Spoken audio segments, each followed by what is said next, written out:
O que aconteceu nessa quarta-feira é a prova de que o ditado popular de que a justiça tarda, mas não falha, foi transformado no Brasil em: os favores pessoais prestados por amigos indicados à Suprema Corte podem até tardar, mas não falham.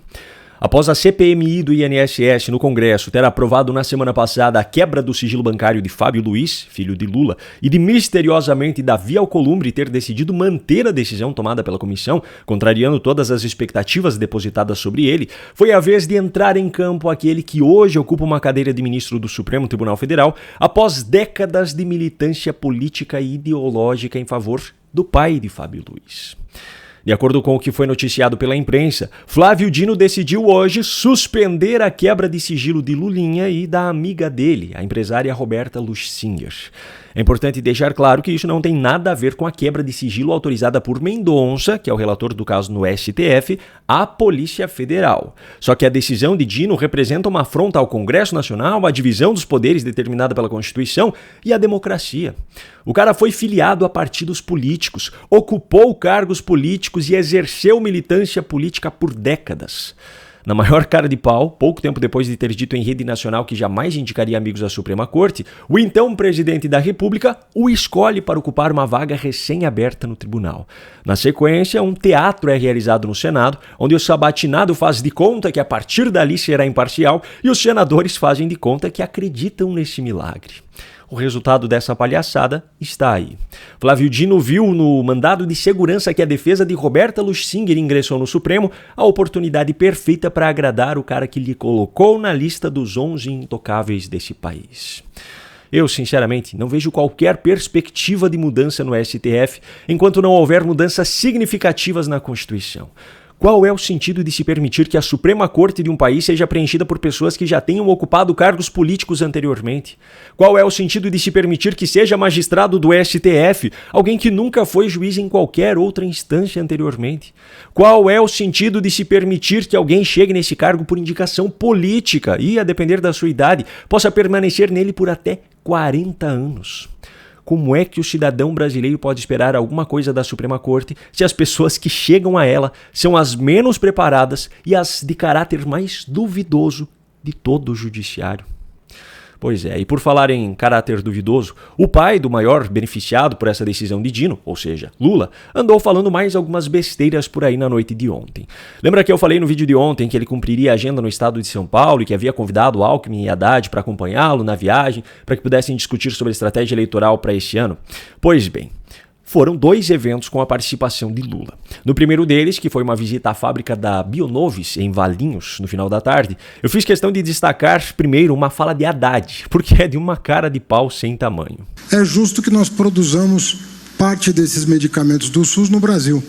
Não é razoável um país que distribui gratuitamente praticamente tudo de mais nobre, né, na defesa da saúde pública, não seja capaz de atrair investimentos nacionais e estrangeiros para que boa parte desses medicamentos sejam feitos aqui.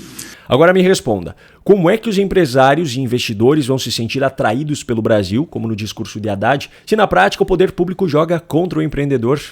Haddad se faz de inocente, porque não é possível que ele seja tão ignorante assim. O Brasil é o país dos impostos e da burocracia. O Brasil é o país onde um funcionário com salário de R$10 mil mensais na folha de pagamento custa, na verdade, cerca de 18 mil por mês para a empresa, sendo que o valor que efetivamente esse funcionário vai receber, depois de todos os descontos, é aproximadamente R$6 mil. Para piorar, metade desse valor que sobra limpo para o trabalhador ainda é perdido nos impostos sobre consumo, incidentes sobre tudo aquilo que a gente compra. Reduzir impostos essa turma não quer. Reduzir os seus próprios salários também não. O povo que se vire para bancar essa conta. Não é à toa que a migração de empresas brasileiras para o Paraguai nunca foi tão presente quanto agora. Só que Haddad não foi o único hipócrita nesse evento. Lula também fez questão de deixar a sua marca. E dessa vez foi em relação ao SUS. Então eu estou dizendo isso para vocês saberem, porque muita gente durante muito tempo nunca tinha utilizado o SUS e adoravam falar mal do SUS. Eu nunca vi pessoa dizer que não gosta de uma comida se nunca comeu, que não gosta de um país se nunca visitou, sabe, que não gosta de uma roupa se nunca viu e nunca utilizou. O SUS era assim. Primeiro ponto. Se quem não usa o SUS não pode falar mal dele, Lula também não poderia falar bem, já que ele frequenta somente hospitais particulares há décadas. Agora, o segundo ponto. O próprio Lula já deixou escapar algumas vezes a realidade do sistema público de saúde brasileiro. Desde que começou a promover o programa Mais Especialistas, as propagandas que ele tem tentado fazer em seus discursos estão se mostrando verdadeiros tiros saídos pela culatra. Olha só um exemplo disso. E agora criamos um programa chamado Agora Tem Especialista. Porque antes, Brandão, uma mulher pobre, ela ia no médico, ela ia na UBS, e o médico dizia, olha, a senhora precisa procurar o médico do coração. E ela então ia no balcão e falava para a secretária, secretária, o doutor disse que eu preciso do médico do coração. A secretária olhava no computador e falava para a mulher, olha, o especialista só daqui 1 ano, só daqui 10 meses.